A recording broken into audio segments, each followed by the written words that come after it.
Hey, good afternoon, all my automotive aftermarket peoples. Carm Capriato here. It is another, let me see, week 307 Town Hall Academy from Remarkable Results Radio. Glad to have you all here. It's always good to have you reaching out to the podcast to elevate yourself and your organization using the podcast as a guide to service professional business acumen. We're going to talk about learning to lead, empower your people. I wish I could work for all of these guys I have on my panel. It would be so much fun. I know the love is there for sure. This is a pretty heavy panel. I understand, and there's a reason that as I was going over my lists, and thank God you all said yes to come on. These are great leaders in our industry, get great businesses, have been asked to speak everywhere. They either coach or they're just they're givers of our industry, which is another reason to be here. We want to reach out to our great sponsors that make the Town Hall Academy possible. Hey, okay, you quoted a job last month and the customer just said yes, but the price for parts just went up a notch. Well, when you use Shopware's native parts catalog, you simply update pricing with just one click. Talk to my friends at Shopware at getshopware.com. And join ASE Certified Master Technician and Senior Delphi Technologies Instructor Dave Hobbs, and he'll be providing training just about anywhere and even online. Delphi has over 30 courses run by ASE Certified Technicians with more offerings coming soon. Learn more and inquire about courses at DelphiAftermarket.com. Hey, if you're watching on YouTube, please subscribe, give the video a thumbs up, and thanks. Okay, gang, let me introduce my team. Brian Sump, Avalon Motorsports and Urban Auto Care, Denver, multi-shop operator, 5 stores. Hey, Brian. Hey, good morning, Carm. Blessed to be with you guys. Glad you're here, man. Andy Bizub's here, Midwest Performance Cars, Chicago, multi-shop owner, a couple of stores in Chicago. Hey, Andy. Good afternoon, gentlemen. AJ Neely, Neely's Auto Service, Edgewater, Maryland, 5 stores. Hey, AJ. Hey, good to be here. It's afternoon on this side. Did I say morning by any chance? Oh, Brian, maybe Brian it's still morning over there. So Is it still morning for you, Brian? No, Darren and I guess it was just as you said it. We're 12:05 here, so yeah, that's what I thought. I just got you on the cusp there. Jerry Kazaya, the Auto Shop, Plano, Texas. Hey, Jerry. Hey, brother. Life and Darren Barney's here from Barney Brothers Off-Road and Repair Grand Junction, CO. Hi, Carm. Great to be here with these guys. Hey, thanks, guys. Yeah, what a great panel. In fact, in the green room before we started, everybody was kind of sharing. A few of you don't know each other, and it was fun to hear your 30-second elevator speeches. That was kind of cool. I like that. Hey, a bunch of things today. Learn to lead, empower your people. I am so passionate about us as aftermarket business owners and upcomers and service, and the service counter, including technicians who want to be owners someday, to learn to lead. And ultimately, it involves empowering your people. And hopefully today we're going to cover people need to feel loved. And frankly, the best places that I own my own place, but when I went to work for other people for many years in corporate America, the best boss that I ever had was a person who made me feel loved. Strong leadership. People want strong leadership. They want to be held accountable. And as Jerry, I think, will point out in a little bit, the times have changed. We really need to rethink how we are leaders. And help your people fail forward is another topic we're going to cover. And love them or lose them. I believe one of you guys covered that. So let's start off with Brian. Let's talk about that loved thing. And Brian, before you say anything, look, I've gotten in front of people that I used to lead years ago, and I talked about love, and they would all look at me like, you remember the scene in Animal House where they threw all that stuff up at the screen when they wanted to see if they wanted to vote Flounder in as a potential brother. And the people, I thought they were going to throw tomatoes at me when I got up in front and I said, hey, love is a critical part of being a great leader. And I said, can I change the definition of love to be a verb? And that is that we care for each other. Yeah, this is an interesting one because you want to make technicians and managers in the automotive industry shudder, like walk in the room and just talking about how you love them, right? That's that's a good way to get people a little off kilter. Interestingly, in the Greek language, there's 6 different words for the word love. In English, we have 1, so it kind of it leaves a lot for interpretation. In our organization, I know many others, some even on this panel, we're talking about love as an unconditional means to know that you're cared for, appreciated, and valued, and that we're going to take care of you. So, talk about the concept of stewardship. This is something that we talked about at the Transformer Summit a couple weeks ago in my closing keynote, and we talk about this what I call a noble obligation, or in French, noblesse oblige. And it's an obligation that you have just because of the platform of influence that you possess. And part of that obligation is to make sure people know that they're loved and cared for. Interestingly, I mean, many of us have studied Maslow's hierarchy of need. This kind of goes into that middle rung of the 5, that love and belonging portion. The interesting part of this, Carm, and others may have comments on this, like we love when we get to the point to where a shop foreman and a manager hug us when we come in and leave the Christmas party saying, I love you, thanks for everything. When you can get to that point, you've torn down some walls. And some people, it's still awkward after 10 years. Some people, they have tears in their eyes and they do it with great genuineness. But I think that once they know they're loved and cared for, you can open up a big Pandora's box with them about what they can accomplish. I don't know about you, Darren, but I think you kind of subscribe to that. I do. I agree 100% with what Brian was saying. You've got to love them. If you don't, somebody else will. I mean, these are people that are giving up so much of their free time, and I mean, not necessarily their free time, but their life to work and come and devote so much to what they're going to do. And if you don't love them and care for them, when those hard times come and the storms come, I mean, I don't care how good of a shop owner you think you are, you're going to go through the peaks and valleys. I mean, it's part of life. It's what we do. And when those hard times come and the car counts down, or you have comebacks or whatever it is, those challenges, I mean, that's when they stick with you. That's when they stay. You know, is when they believe in you and they know that you believe in them. And they're more than just a production, more than just something needed there to make money off of them, if you will. I mean, it's so important that we actually love them as people. You know, to everyone's point, Jerry, you believe that times have changed, and how does this love connection fit into the new way we should lead? You know, Carm, years ago when I opened my shop, there was a one of the parts houses, a local to us, and the guy who owned it, his name was Gene. Great guy when you got to know him, right? But his employees, the way he would yell and scream at them, it was, I mean, like I every time I think about it, I'm still shocked, right? I mean, he would get on, they would have the radios in the trucks and he'd yell, Willie, where in the hell are you at? And I mean, I could hear it inside the shop. He would yell so loud, right? And I mean, it's like, can you imagine doing that today?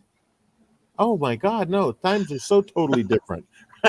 I mean, you can't raise your voice to people anymore, right? Times are so different. We've had to become a different manager, a different management style to work with people today than what we used to do in the 50s, 60s, 70s, even the 80s, right? And I mean, it's just part of it. And loving the guys that work for you. I mean, when COVID started, we began providing lunch every day for the entire company. We still provide lunch every day for the entire company.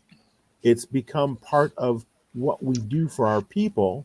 It's how we get to know them, right? You're having lunch with these guys every single day. We also have mini shop meetings. I mean, we talk about everything, if you can imagine, right? 2.5, almost 3 years now of lunch every single day. Man, you get to know a lot about all of your team. I've had owners tell me it's expensive. You can't afford to do this. And hell, how do you afford not to do this? AJ, I so agree with Jerry about the question. I can't afford to do this. I can't afford to send my people to training. You know, I so badly want to do a solo episode, and if you will, do some upside the heading with some people and all the excuses that I hear. So, Carm, how do you really feel? Well, I hear about this, I hear about this, and I hear about this. And then the top 10% come in and tell me, all that's wrong. So who's right? You've got to spend time with great leaders, right, AJ? Oh, 100%. What you were just talking about too, those are investments in your people. And again, back to like the common theme here, really at the end of the day, your team just want to feel valued. And it's amazing that, people are willing to take a pay cut to just like, honestly, I heard Michael Strahan always talk about when he's on Good Morning America every morning, he's making sure he touches everyone in that office with a fist bump, a handshake, a pat on the back, whatever it is. And that goes a long way. Just asking those really easy questions to ask, like, hey, how's your family doing? How's your newborn doing? What are you doing this weekend? Like, just asking about them is all it takes. It doesn't cost you anything. Those little things. So if someone's worried about a financial, buying lunch every day might be extreme for a lot of shop owners out there, but it doesn't cost you anything to just check in and make them feel valued, reward and recognize your great talent, things of that sort. And again, for being a good leader that inspires others, yes, you do. You want to continue to surround yourself with people better than yourself, right? So, for example, Brian and I were just kind of talking about that, and I had, first time I ever heard about this, it was a Vistage group, and it's more of like a CEO roundtable group. And we talk about peer groups for our specific industry in automotive repair, but to get around other leaders and CEOs, again, it's very lonely at the top. So to get around others in other industries that are in your backyard that go through that daily struggle, that's how you can continue to build yourself and continue to learn and improve yourself as a leader. And we always talk about, the 5 levels of leadership from John Maxwell, right? And getting to that 5th level, right, is the pinnacle, right? To be a leader that develops leaders who are leaders that can teach and develop more leaders, right? So it's self-perpetuating. That's what we're always striving to get to. Thanks, AJ. Andy, you just had an episode released today. I mean, I think we have Andy Bizub overload going on the podcast, and I did not plan it like this, Andy. So I just didn't. You told a great story about sending not only yourself to great leadership training, but putting your people through it. Give us a few minutes on that. Yeah. So, the people really desire strong leadership, even though we might think that they don't.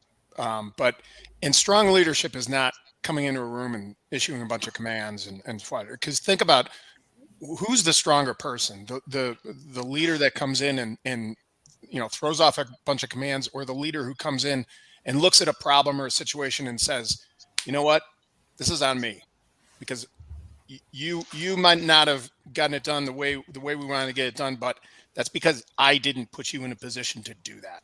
So taking ownership of the situation and being the strong leader that people desire to follow. Think of any situation in a classroom, in a workplace, on the battlefield. People want to know that they're being led by competence and strength and caring. And Brian, something you said, it just really rung true to me.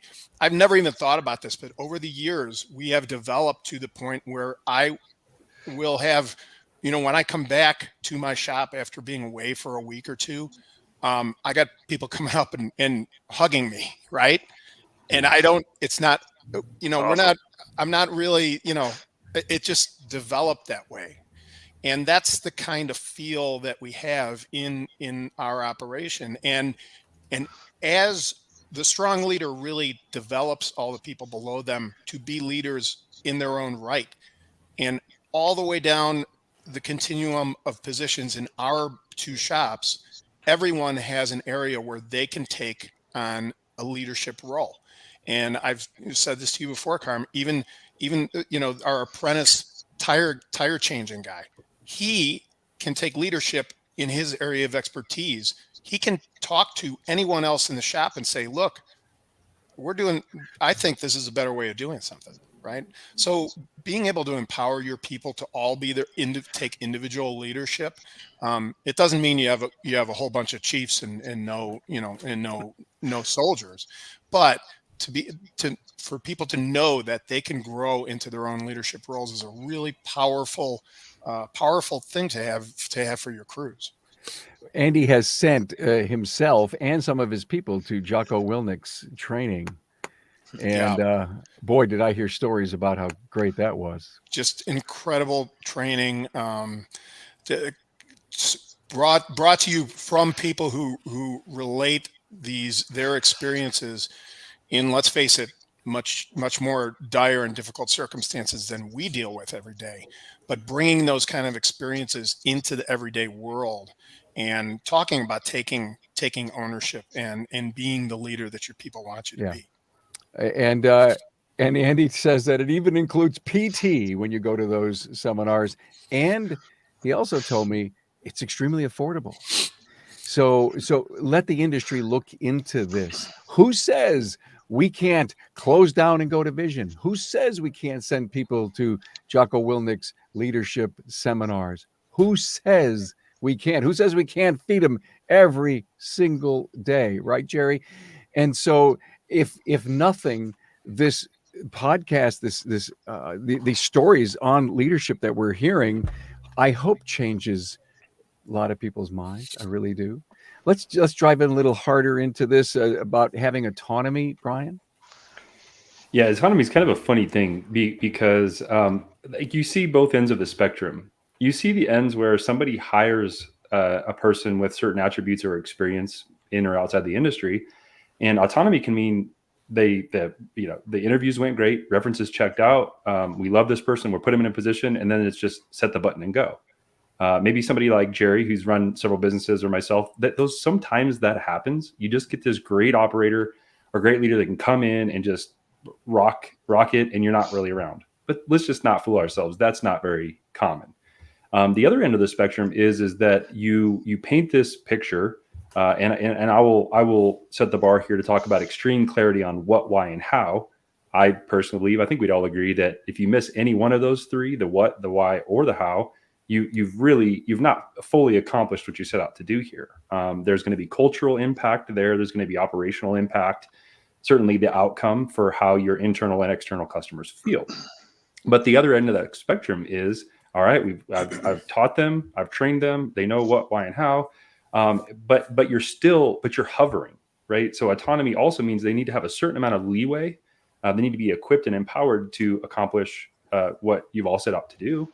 And that maybe doesn't look the same month 6 or month 12 or year 2 than it does year 3, 4, and 5 as they're growing. Maybe you've got to adjust and give a little bit more freedom and autonomy.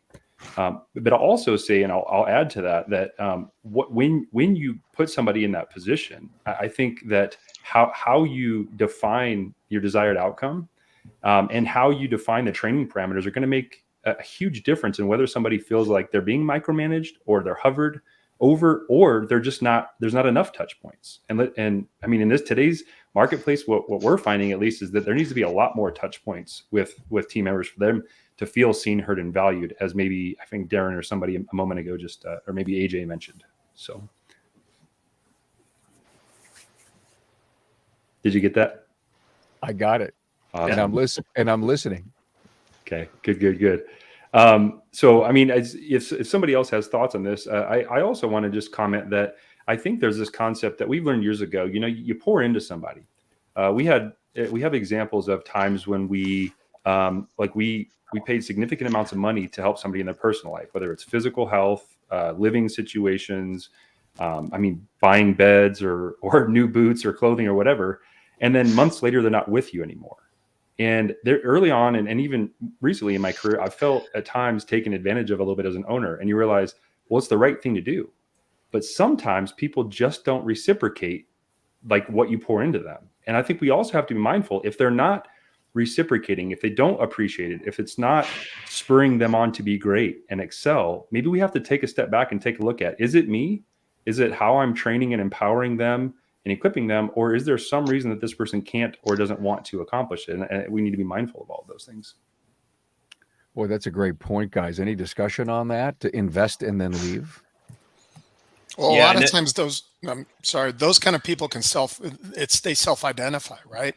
Where you can start to see, you know what, this may not be the person who is the best fit for our organization. And if that's the case, then, I have no problem with helping them to find a better fit, because ultimately we want people who really do, who are comfortable, who enjoy working with our other team members, enjoy working in the organization, and value our company. Because I was thinking about this. Think about the way that our parents and grandparents, what company loyalty meant in their time. A lot of times it was company. Yeah, he's a company man or a company woman, but they really might not have really loved the company that they work for, but they're like, yeah, if I can stay in this for gut it out for 30 years, and retire with a pension. When we're talking about the different way that we do business nowadays, I think we really look to engender a true appreciation, and if not love, at least a deep like for the organizations that we create and that people work for. And it, boy, I tell you, when you get to that point culturally where you've developed, where you're in the process of developing or develop that kind of an organization, the natural feedback you get from people, it can be just amazing. When I send an idea around to my 5 top key office people and say, hey, just, look, watch this little YouTube video and tell me what you think. And then I get back these amazing feedback where I see that they're getting it. It's just really, it's very gratifying, to know that your people are really engaged at that level. Yeah, and I was just going to touch on that as far as, kind of empowering them and giving that autonomy to work and also make mistakes, right? And it's getting away from that micromanagement kind of mindset. No one, I've got this poster at my office at the Edgewater store where it's the difference between a boss and a leader, right? And the boss is the one with the whip, hitting his people, trying to move the ship, and the leader is the one at the front, and everyone is following that individual to pull that ship. So that's the true difference between the two, right? And so anyway, giving them the ability to make mistakes is huge because they need to also learn from their mistakes, right? And then at that point too, then we talk about the definition of insanity, right? If they're making the same mistake over and over, well, maybe they aren't a great fit. But also too, I got to say that again, back to that love for our people. It's not for everyone. You're always going to have a lot of people that would rather just go through the motions, come in every day, clock in, clock out, and roll out. And it's the culture can be a little it's a shock for a lot, especially in our industry, right? I always talk about this, is that one of our uniques in our business is we're cultured in an uncultured industry. It's not just automotive repair; it's trades in general. Like, people aren't necessarily have been treated as humans, honestly, for so long. So really for some people, it's just not what they're into. They just want to be left alone, do their thing, and that's fine. And look, and we all have that within our company, about just those silent heroes, as we call them, where they come in, they do great work, they enjoy that, but they don't necessarily want to be pushed to continue to be a leader, right? Not everybody wants that, but everyone has the ability to be that. And I think that's to someone's point that I was mentioning earlier, is everyone, even from your apprentice tire changer, everyone, regardless of your position, has the ability and the authority to influence and be a leader to the person to their left or to the right. I got to share something with that. So I have an awesome guy that's worked with me, and he started, when we interviewed him, we did the process and we asked him exactly, if money wasn't an issue, what would you do with the rest of your life? And he said, I would play video games. And my wife and brother and I, there's always the 3 of us when we do this interview process, and the 3 of us afterwards were like, talked about this, like, I don't know if we want this guy on the team. Anyway, we ended up taking a chance with him, and just for a UPS position. He used to ship parts for us and just do stuff that we needed him to do, really basic car delivery, things like that. And he now, fast forward all these years later, and now he's my shop foreman, and he's just has developed into this guy that implements stuff. And I can tell him, hey man, we're going to be doing an LS swap on this date, and just do your thing. And he'll go through and he'll get all of the parts and pieces. And we joke that he's the bulldog, because he just has this brain that he can go in and just solve anything. We can give him the weirdest projects and he can do it. But last night at our company party, he came up to me and he gave me a big hug, and he hugged me, and it was a little strange because he held me longer than normal, right? And it's the whole thing. And I'm like, this is weird. Okay. So his name's Johnny. And I'm like, what's up, Johnny? And he's like, he's like, thanks for believing in me. Yeah. He goes, when I started with you guys, he goes, I just wanted to just come in and I just want to be a cool part of these Jeep stuff. And he's like, but he goes, I just appreciate you believing me. And it's like cool because I'm seeing it now all these years later to be able to see that. And he's my shop foreman. I mean, literally this guy, I can give him any project and he gets it done. And it's one of those things, but you would have told me that years ago when I hired him. I never would have guessed. I never would have guessed, but we just continue to add fire to him, Darren, Yeah. Darren, did you see something really special in him? That's why you kept him and groomed him? My wife did. My brother and I were like, I mean, it's the whole law of the lid. We always want to make sure we're hiring people better than us, right? And so and my brother and I were just like, no, I don't want him. And my wife's like, I don't know, there's something special about him. And so we put him in that position. And anyway, I don't want to get into too much details, but he really took that position. He grew it because we take a lot of new parts off trucks and Jeeps. And so what we do is if the customer doesn't want them back, we put them back and sell them on eBay or Facebook or wherever. And he took that whole position and just totally grew it into something that I didn't know was even there. So my wife saw it. I didn't see it. Neither did my brother. So I'll bet you continue that to grow with us. So I'll bet you that everyone on the panel has an experience like that and has an individual still with them that you weren't quite sure of, but there was something special there. Oh yeah, Oh yeah. Absolutely. sure. but you never Including know me. that, And I it- mean, And in fact, it was so many years ago that this one individual that came to work for me and couldn't get some of the basic tasks. It was really understanding the point of sale system. Struggled. And but there was something there to the point where all the people that have ever worked for me for all them years, I mean, I probably can remember maybe a dozen names. His is at the top of my list that I remember because I believed in him. Yeah, we have a young feel man it. working for us that we hired. He's been with us for 3 years now. He was 20 when he started. He could not literally pick up the phone and speak. He was so shy.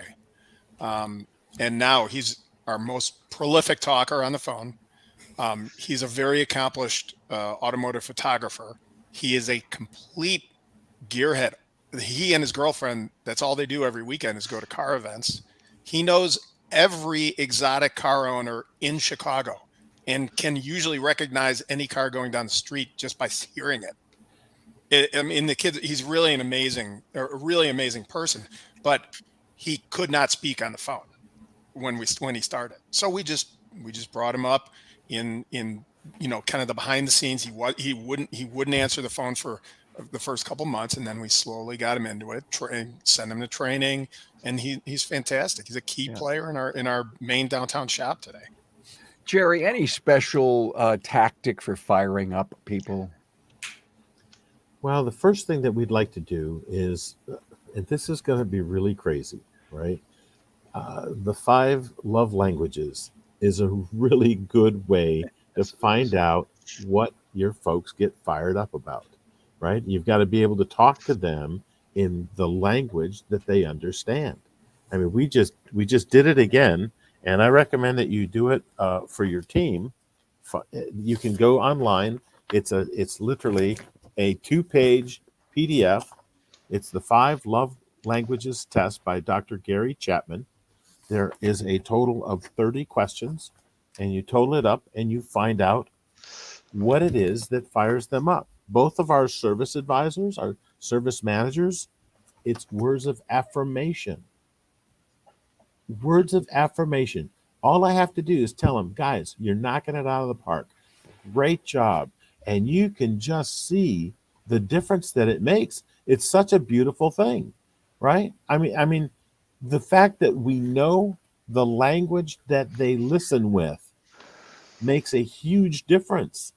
And, I'm going to say, there's a book out there. It says fire them up or fire them or fire them or fire them up. I don't remember what it is, but at this point in my career, I can honestly say that we have churned enough people to get rid of the people we don't want to work with, and our shop is filled with people I want to be around. I mean, I want them here, right? And it's like, I'll know within 2 weeks whether or not someone is going to fit our culture.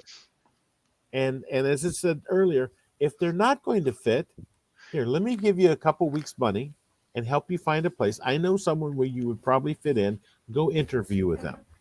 Please go do all of us a favor. Go find another job.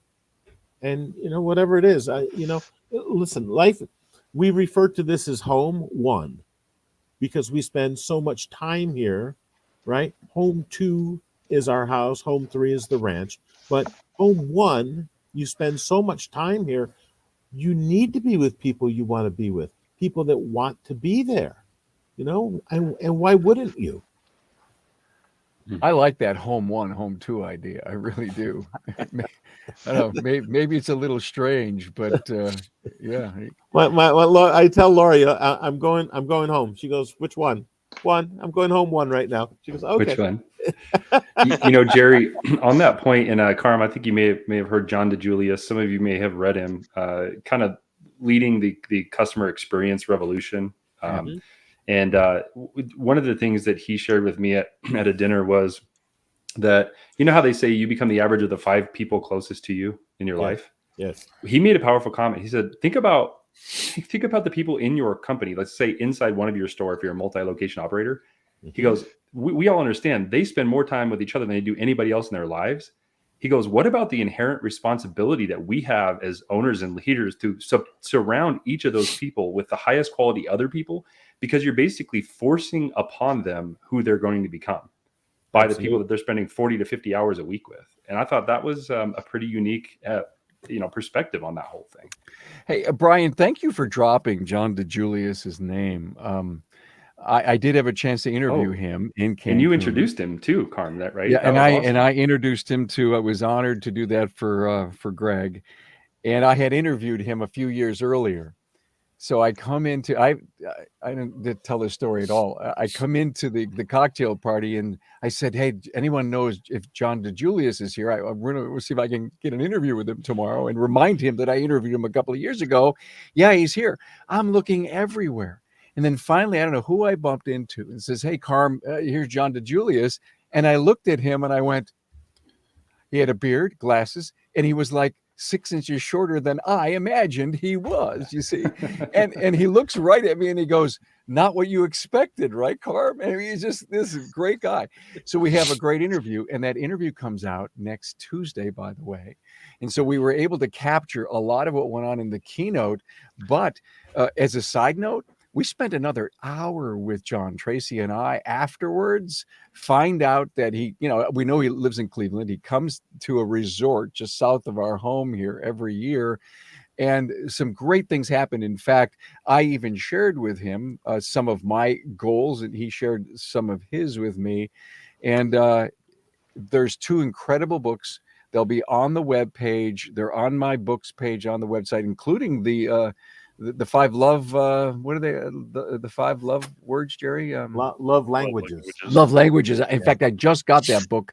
I haven't started it yet. But thank you for dropping John DeJulius. Very, very, very powerful messaging. Hey, I want to stop for 1 sec here, give some high fives to our great sponsors. And guys, thank you so much for what this episode is turning out to be. Each shop has its own customer record. So when multi-shop owners use Shopware, they are always in the system. Blow customers away by pulling up their records in a flash on the web at getshopware.com. Trust in the aftermarket supplier that makes the parts that cars are born with. With over 100 years of OE heritage, Delphi Technologies quality parts gives you peace of mind. Learn more, delphiaftermarket.com.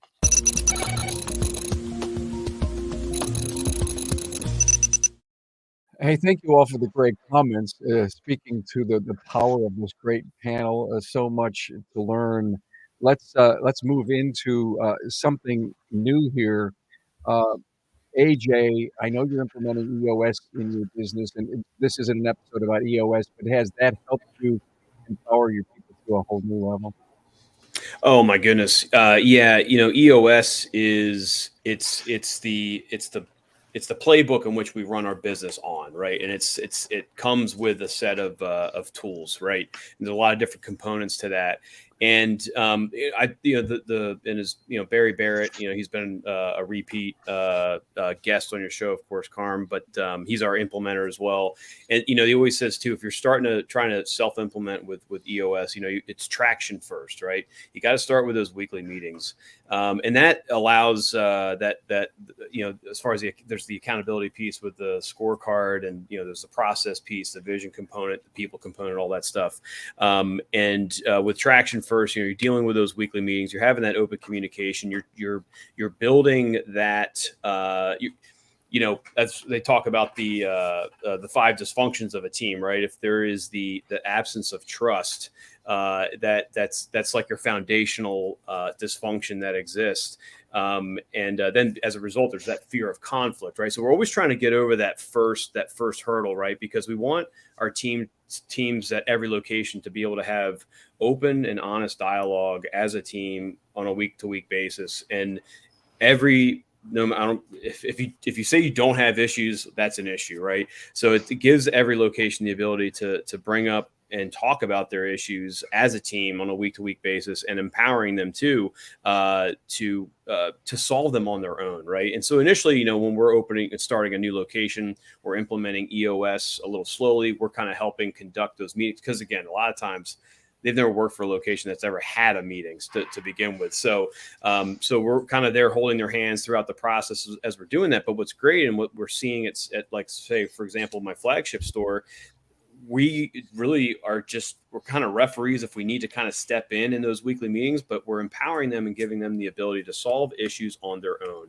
And they determine who is going to be responsible for solving that issue. There's a distribution of to-dos that should be done on a weekly basis. And as you're starting to grow too, you're determining your quarterly rocks. They understand, what number they're held accountable to. So every person inside the organization has a number. And so when you get into that habit of doing it and empowering them to make the decisions to solve their own issues, that gives them a sense, again, they feel valued because we're letting them do it. So it's great to see as you're starting to grow your people towards that. Darren, I want to run over to you on this about measuring and monitoring people's performance. AJ basically brought it up. Hey, they've got their numbers, and empowering their people you shouldn't be worried about holding them accountable. In fact, if they're in the right position, they want that. Yes. All of the superstars I've ever worked with, and shop owners, whatever it may be, all of them want to know exactly what is expected of them. In fact, if you will not hire a superstar if you're trying to grow your team and trying to grow your shop, and you won't hire somebody if you're not telling them how that, what's going to be expected of the position, and what they're going to be expected to do each day. I mean, I do daily tracking sheets, and in fact, I have all my clients do it. I mean, all of my people on my team do it. Everybody does. What is expected for them each day? What do they need to do? I mean, even my shuttle driver can tell you how many miles he drove each day and how much time he was in the car, because it's one of those things that it just helps them to feel important. They can actually share. It's like, what? Holy cow, I was out this many times, doing this many customer shuttles. It's like, okay, cool. What can we do to help to limit that down so you're not in the car as much? It allows us as owners to, because I'm not at my shop very much. I'm not very much at all there, but it allows me to look at it at any time, pull up that spreadsheet and look and see, wow, sales numbers are down. Okay, phone calls are still coming in. Okay, what do we got going on here? And me be able to figure out what I can do to coach my team to grow and improve. So you got to always know what the minimum level is for that position. And if it's very simple to do. I mean, I don't want to go into too many details here, but if anybody who hasn't done this for their own business, I mean, it's so easy. You just look at it. Each tech should bill at least 8 hours of billable time per day, right? So if you go and you look at that and you've got a service advisor and you're trying to create trying to explain to them what they need to do, it's like, okay, well, your bare minimum is I'd like to see you sell at least 8 hours a day to help cover this technician's position. Once again, you're helping them to connect the dots. So they understand that it's not just a number they're trying to sell. They're actually doing it to help to keep this technician to stay busy. So that's the minimum level. And then, you want to do a performance-based goal off of that. And you can set it for 10 or 12 or whatever hours you feel is reasonable that is going to push them to push themselves to get to that number. And of course, there's always the argument, don't go too high, because you go too high and they're going to, fail. But if you go too low, then it's too easy to reach. And so you got to find that happy medium in there. But I think it's really important that no matter who you have working for you, that they know exactly what's expected of them each day when they come in. One of the things I love about Brian is he told me that of the 7 leaders in his company, none of them have automotive experience. Yeah, it's awesome. Yeah. Yeah. Well, let me preface that, Carm. None of them have automotive management experience, Management. Okay. including Okay. myself, and I think that's Cool. a key. That's a key thing. And the only reason I really comment about this is because sometimes, and AJ, you know, you've scaled to 5 stores, and Andy, you've got a couple. Jerry run a bunch of businesses, and Darren, you've seen everything in between. Is it's one thing when if you're running a single store, maybe 2, as you scale things there's a different kind of challenges. And I'll touch just for a brief moment before I unpack this a little bit about mediocrity. And I think Darren started to talk about accountability. But yeah, the interesting fact is that, you know, I was an outsider. I think many know that I did not come from inside the industry when I owned my first shop. And then our 2 senior leaders, our director of operations of 15 years and district manager of 8 years, both were just technicians that learned how to write service, learned how to manage, and then of course have been in senior leadership.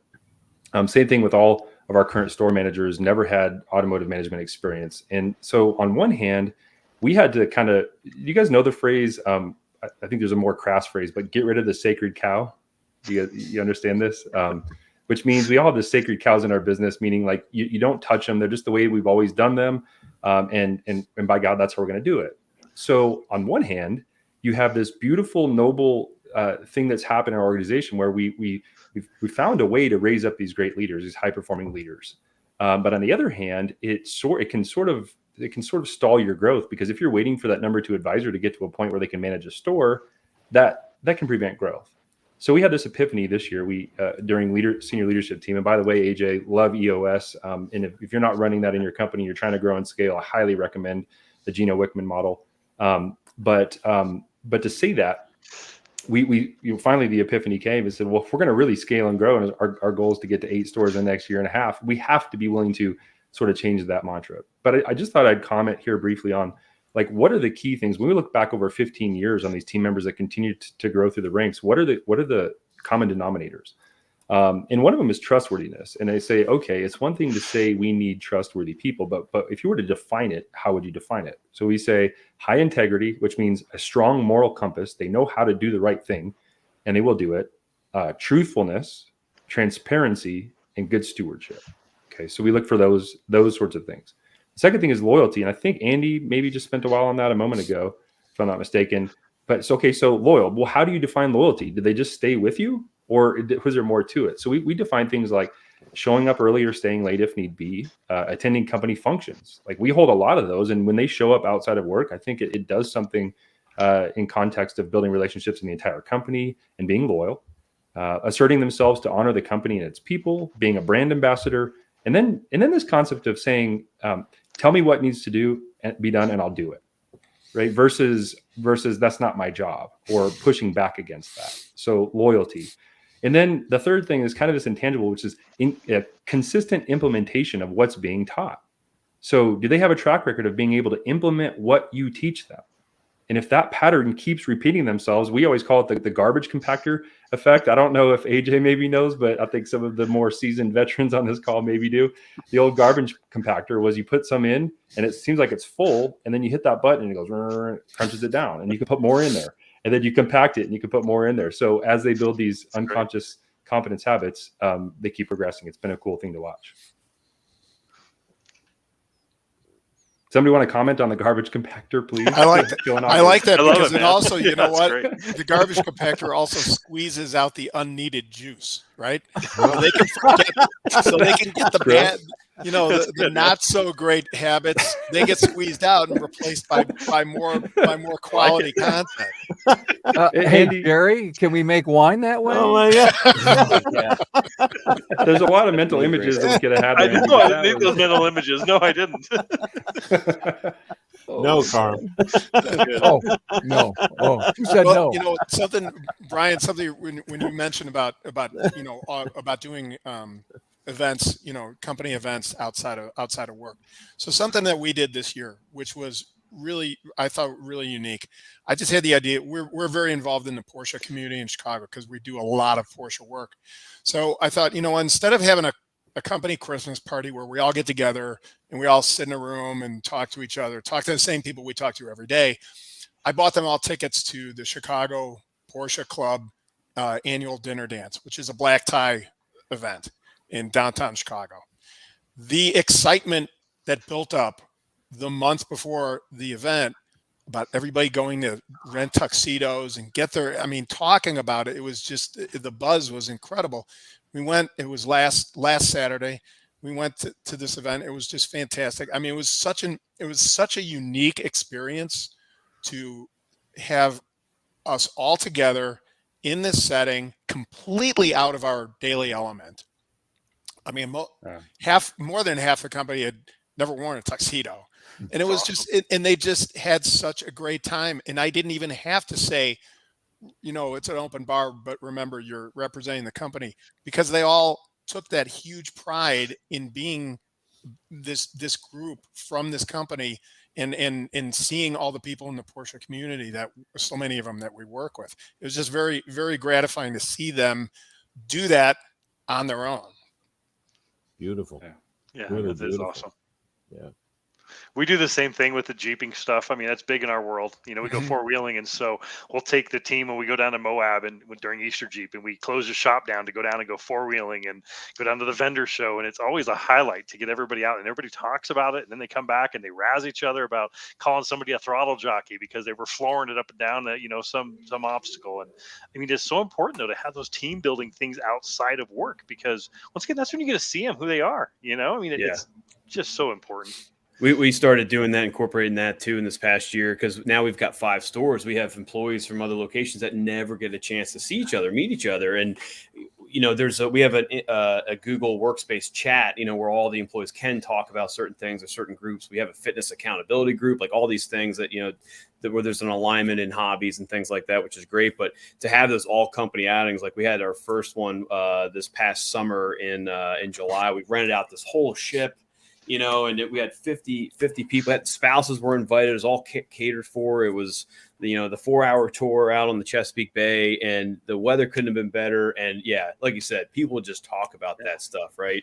And those are the investments and activities that we do, whether it's Top Golf. We did an all company camping trip. We have a lot of people that love camping, so we did a whole camping thing, rented a bunch of sites at a KOA, getting the spouses out. People bring their RVs, and it's stuff like that. And I like that point. I think the loyalty piece that you kind of brought up, I think that was you, Brian, where you want to see who's loyal. It's the ones that consistently show up to those events, and I wholeheartedly agree with that. Yep. Well, and the thing is that we have to remember that people leave people. They don't leave companies. And so if you get that better job offer from somebody else, you're going to think about all those people you're leaving, because you're leaving a family if you do it right. And so I'm not saying you can't keep everybody, but man, I tell you what, you got those people that you've grown with and you've spent time with, you've laughed together, you've done stuff together, and then somebody comes in and tries to take them away. It's a lot more difficult, because once again, they're leaving a family. Yeah, And I'm not going anywhere because I look good in a tux, right, Andy? That's such a cool idea. I mean, getting everybody dressed up in tuxes, I mean, that's awesome. Yeah, it Great was idea, really that a lot is. of fun. So, yeah. Jerry, you had something to say? I do. I want to be really clear on something. I see this happening a lot in small business. I'm a business coach. I do not coach the automotive industry, right? But I do coach other businesses. And one thing that's a common denominator in most small businesses that are run by mom and pop is we think that it's a family. We consider our employees as family. And we sometimes forget to bring the business back into it. And what we end up doing is creating a country club atmosphere for the employees. And it's not as successful or profitable as it can be. So my caution to whoever is listening to this is it's really great to keep the thought of your people as employees that are, you want them to think like they're family. But I will promise you something. At the end of the day, if anything happens to the owner of the business and the business closes, they will be finding another job quickly. You must continue to think of your business as a business and run it as such. That's a great Jerry, point. I don't know if I can comment on that, Carm, if we've got just a second here, because Yeah, I think sure, Brian. it's so hugely important. And I'll share a personal story that ties in so much with that. The end of last year, we had grown, we had added 3 stores in about 22 months. And depending on who you're talking to, that's either fast or maybe it's not as fast as some, but it was fast for us. Mm-hmm. And at the end of the calendar year, or the fiscal year as well, we were down probably 3.5 points on margin, maybe 4. And I will tell you that we had spent a lot of time, effort, and money on the enhancing culture, right? Pouring into people, making sure they know they're loved, and doing all these things that make people want to stay. Well, back in 2015, that was the most important thing, according to Gallup polls, that team members wanted. Well, by the way, that's shifted quite a bit now. It's now like number 4, number 5 on the list. Number 1 being pay. Pay has become a significant factor for new team members coming in, not for retention, but for attracting new talent, just as a side note. So anyways, I went to my leadership team. I was feeling kind of this burden, talking about the country club, Jerry. Like, I felt like we had established a very strong culture, loyalty. I think people really enjoyed it, but we were sacrificing profit. And so we have a philosophy in our company: people, process, profits, in that order, but profit's a very close third. Well, we were hemorrhaging. You can do math on how much that was a year, right? Most of us can do that. So anyways, I went to my senior leadership and I said, look, let me ask you a question. Do you unequivocally believe that our culture is tremendously strong and we're not going backwards, that we're going to just keep getting better? And they said, yes, absolutely. I said, okay, going into next year, the absolute most important thing, assuming that the culture will not digress, is profit. And so, Jerry, we had to embrace that. We had to stare it in the face and say, I will not allow us to lose those points this year. We built the culture. We've got some new team members. We're raising leaders, and now we have to go after it. And I think that's such a valuable point you made. And well, that's to me, the number one job of the CEO is proper allocation of resources. And resources can be money, it can be your employees, it can be, whatever it is. But the CEO has to, man, you got to know your numbers. You've got to know your numbers. You've got to know your number. Like, I'm a broken record with that. And we live and die by numbers. 3 or 4% on your percent. That's huge over the course of a year, especially if you're running 1, 2, 3, 5, 8 shops. 4% over 8 shops. You're talking some like crazy money. Big money. Right? And you must keep the business part of the business in business. Hey guys, I want to come back to our last segment, give all of you a final opportunity to talk about leadership and empowering your people. Hey, does anyone really enjoy playing phone tag? Well, the callback will come back at exactly the worst time. Instead, share repair orders in any level of detail via Shopware's exclusive messenger platform with live chat. Talk to my friends at Shopware, getshopware.com. And hey, are you up to date on your training? Delphi Technologies is proud to offer over 30 courses run by ASE certified technicians for professionals. Turn the OE aftermarket supplier with over 100 years of experience. Inquire today at delphiaftermarket.com.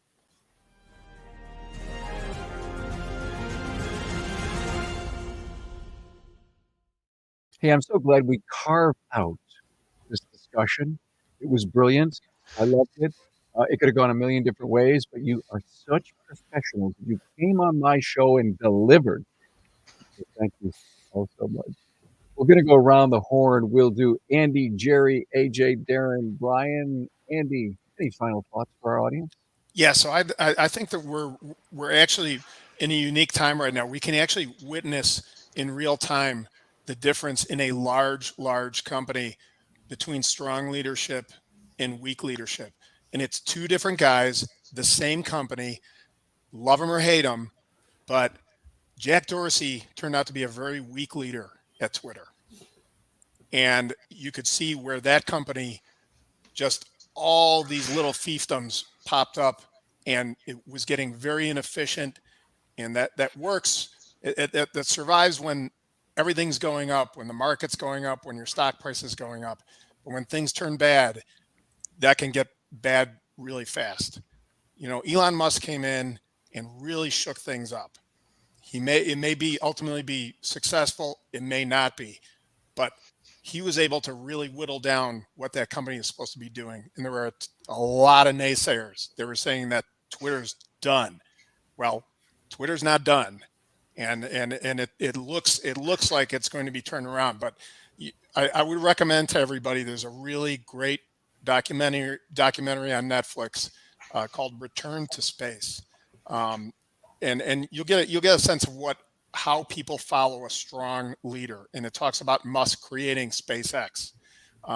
It's a really great example of what a strong leader can do, even when he's in a controversial space. So I'd leave everybody with that. Great point, Andy. Thank you so much. Good thing to think about, Jerry. Yeah, I'm dependent. That whole Twitter conversation, it could. Jury's not out on that yet. Yeah. Well, it's still too early, and you've got so much public opinion swaying it one way or the other. I just personally don't understand the whole cancel culture thing. We've got such a small, minor number of people trying to. I call it the tail is trying to wag the dog. We just got to stick with what we know. And what I know is this has been a great call. I'm honored to be here. I think that we've run good companies. By being here, we're all trying to do our part to help the industry and help each other. So I'm just looking forward to it. I wish everybody a happy holiday season and Merry Christmas. And thank you all. I know how busy you all are, Jerry. I know you just came in from a trip, so I'm always honored to have every one of you on my show. AJ. Yeah, no, that goes without saying too. Yeah, great to be here. This is an amazing think tank of a group. So I'm very honored and blessed to be here. So thank you. But yeah, I think really my final closing remarks here is just, again, at the end of the day, it starts with you. It starts at the top. Right. And it's okay. Right. Because everyone's got a different type of personality, but you still have the ability to be a level 5 leader. And I think of like the Steve Ballmer from Microsoft, and he's like the Ric Flair, kind of really outgoing and like just a really just out there attitude.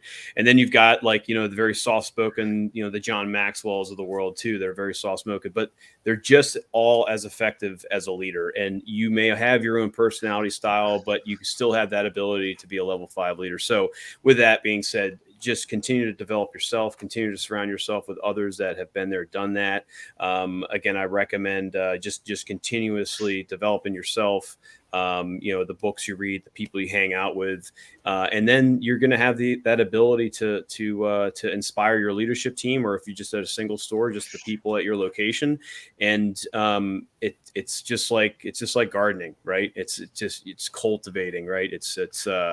We have seasons and seasonality to our business, just like you would a garden. So all that being said, invest in yourself and keep the head up. Thanks for bringing all that up, AJ. Take leadership classes, get yourself a coach to hold you accountable, to help guide your leadership, and encourage your own team, your leadership team, to become better leaders and let you help them. Thank you so much for that. And I think of, Greg Buckley just made a final comment. Thank you for all of this. When I think of Greg and his company and his son and his son-in-law, we have so many extended, if you will, leaders and or family in our businesses. It's so worth for them to listen to this, as you said, AJ, think tank. So thanks for that. Darren? I got to share this. I mean, when I think back that I'm actually on a podcast about how to build a team. I mean, my brother and I, we started 20 years ago, and I ran the front, he ran the back. We always had the attitude that we could do it better than anybody else. And it was horrible attitude. And literally, I have a file cabinet that is completely full of all the people that have worked for us in the last 20 years. And the whole top drawer is literally full of people that, their employee files. And when I got a coach, and it changed my life, Carm told the story, and it's one of those things. I got this coach, and he comes in and he's like, I understand you think you can do it all and you've done it really well, but you're gonna die of a heart attack because you're gonna continue to do what you're doing, and you're never gonna have a team to help you to go to the next level. And once again, it's a matter of what you don't know, and I didn't know that. And to now be here with all these awesome shop owners, it's really humbling to me, because it's like I was there. I was that guy that was like, come on, seriously? That's not how we do this. And I would step in and I would show them how to do it, and I couldn't figure out why nobody would stay. And now today, where it's like I have a really strong, powerful team that grows, and I can't believe how things are always growing and changing. And it's that whole law of the lid, where John Maxwell teaching. It's like, you can only go so high until you figure out how to raise that lid. And it's extremely difficult to do, but it can be done. I mean, something that AJ just mentions, it's like, to any of you that are trying to figure out how to grow your business and do the things that you're hearing these guys talk about, continue to read. I mean, all the readers out there, all the good leaders are readers. And I actually think there's more to that, because all good leaders are learners. You don't have to read. Listen to it on podcast. Listen to it at books on tape. Whatever works for you. But you can do this. I mean, you have to if you want to get to the next level. If you want to grow and actually enjoy life a lot more and be more fulfilled, you got to find the right people and then keep them. So that's my thoughts for the day, Carm. So Thanks, Darren. I share with you, while I was at Transformers, Brian, Chris Chesney was there. As you well know, he did a great speech, and I interviewed Chris. It's been a while because he's been off doing some other things with the company Repairify. And one of the points that Chris made on stage was, you don't know what you don't know. He says we have to change that to you don't know that you don't know. Oh, that's brilliant. Just awesome. throw Bravo, yeah. throw that in there in the mix as a final piece here. And thank you for that, Brian. I'll let you have the last word. Yeah, that was challenging when he said that, and I almost felt like that's a precursor. Like, first, whether it's making up your mind that you want to go learn, or be willing when somebody speaks into you to say, I didn't know that I was ignorant about that, and then go learn the what, right? But that was great.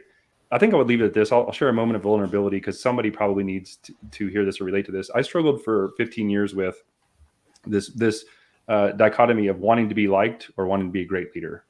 And I will say that ultimately I desire to be liked as a great leader, but I had to finally draw the line. And so for somebody that's feeling a little bit guilty about the accountability piece or about giving grace and where's the line, we had to finally establish two things. I had to say, what are my obligations as long as somebody's in my company? What do I owe them? What's my responsibility? I say, okay, I'm going to give you 100%, my very best when you're in the company. We're going to establish 3 parameters, and many of you have these, but we have to identify if they can't do it, if they don't want to do it, or if they don't know how to do it. We're going to exhaust ourselves making sure they know how to do the thing, and then I'm going to be freed and I'm going to be liberated. If we determine that they ultimately can't or don't want to, then I can be free in my mind and my heart to know that we've established that, and it's time to move them on. And at the end of the day, they talk about humble leadership and somebody taking a bullet for their other person. And I always laughed. I'm like, well, people don't write autobiographies about their own leadership talking about how humble they are, right? Somebody else writes that about them. Right. So you have to be careful. Like a mentor always taught me, don't read your own press clippings. So you're never doing as great as you think, or you're never doing as bad. But I think draw the line, know what your responsibility is to your team as long as they're in your company, give them that, and then make sure that you are enforcing the most important things to preserve culture and ultimately, profit in serving your communities. Wow. A classic. Thank you. And I think it's summed up very well. What a great think tank. Learn to lead, empower your people. Brian Sump, Avalon Motorsports, Andy Biz of Midwest Performance Cars, AJ Neely's Auto Service, Jerry Kazaya, the Auto Shop, and Darren Barney Brothers. Thank you all so much. Have a great holiday. Merry Christmas, y'all. Merry Merry Christmas. Christmas. Bye, Thanks, Carm. everybody.